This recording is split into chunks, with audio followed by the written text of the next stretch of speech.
ಮೂರು ರಾಷ್ಟ್ರಗಳ ಮಧ್ಯೆ ಯುದ್ಧದ ಪರಿಸ್ಥಿತಿ, ದಾಳಿ ಪ್ರತಿ ದಾಳಿಗಳು ಮುಂದುವರಿತಾ ಇದೆ. ಇದರ ಇಂಪ್ಯಾಕ್ಟ್ ಷೇರು ಮಾರುಕಟ್ಟೆಯಲ್ಲೂ ಕೂಡ ನೋಡೋದಕ್ಕೆ ಸಿಗ್ತಾ ಇದೆ ಅನ್ನೋದರ ಡೀಟೇಲ್ಸ್ ಸದ್ಯ ಸಿಗ್ತಾ ಇದೆ. ಷೇರು ಮಾರ್ಕೆಟ್ ಮೇಲೆ ಇರಾನ್ ಯುದ್ಧದ ಎಫೆಕ್ಟ್ ತಟ್ಟಿದೆ ಅನ್ನೋದರ ಮಾಹಿತಿ ಇದೆ. ಜಾಗತಿಕ ಷೇರು ಮಾರುಕಟ್ಟೆಯಲ್ಲಿ ಅಲ್ಲೋಲ ಕಲ್ಲೋಲ ಸೃಷ್ಟಿಯಾಗಿದೆ.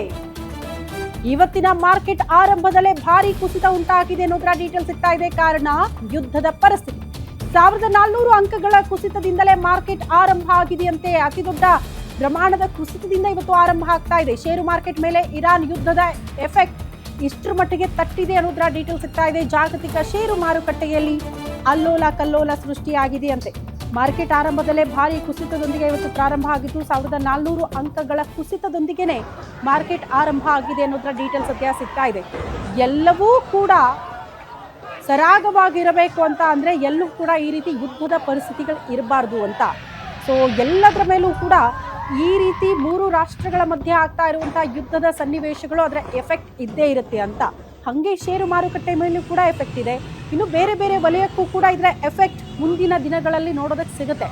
ಹಾಗಾಗಿ ಯಾವ ದೇಶ ಕೂಡ ಯುದ್ಧದ ಪರಿಸ್ಥಿತಿಯನ್ನು ಫೇಸ್ ಮಾಡೋದಕ್ಕೆ ಸಿದ್ಧ ಇರಲ್ಲ. ಇನ್ನೆಲ್ಲೋ ಆದರೂ ಕೂಡ ನಮ್ಮ ದೇಶಕ್ಕೆ ಅದರ ಎಫೆಕ್ಟ್ ಇದ್ದೇ ಇರುತ್ತೆ. ಹಾಗಾಗಿ ಶಾಂತಿ ಒಪ್ಪಂದಗಳು ಅಗತ್ಯ ರಾಷ್ಟ್ರಗಳ ಮಧ್ಯೆ ಅನ್ನುವಂತಹ ವಿಚಾರಗಳು ಮುನ್ನೆಲೆಗೆ ಬರ್ತಾ ಇದೆ. ಇನ್ಫ್ಯಾಕ್ಟ್ ಭಾರತದ ನಡೆ ಕೂಡ ಹಂಗೆ ಆಗಿದೆ ಅಂತ. ಹಂಗಾಗಿ ಪ್ರಧಾನಿ ನರೇಂದ್ರ ಮೋದಿ ಅವರು ಕೂಡ ಶಾಂತಿ ಬಯಸ್ತಿದ್ದಾರೆ ಈ ವಿಚಾರದಲ್ಲಿ. ನಿಮ್ಮೂರಿನಿಂದ ವಿಶ್ವ ಮಟ್ಟದವರೆಗೆ ರಾಜಕೀಯ, ಸಿನಿಮಾ, ಸ್ಪೋರ್ಟ್ಸ್ ಯಾವ ಸುದ್ದಿಯೂ ಮಿಸ್ ಆಗಲ್ಲ. ಬರೀ ಸುದ್ದಿಯಷ್ಟೇ ಅಲ್ಲ, ಜೊತೆಯಲ್ಲೇ ಇರುತ್ತೆ ವಿಶ್ಲೇಷಣೆ. ಗ್ಯಾರಂಟಿ ನ್ಯೂಸ್ ನ ಸಬ್ಸ್ಕ್ರೈಬ್ ಮಾಡಿ, ಫಾಲೋ ಮಾಡಿ, ಕ್ಷಣ ಕ್ಷಣದ ಅಪ್ಡೇಟ್ಸ್ ಪಡೆಯಿರಿ.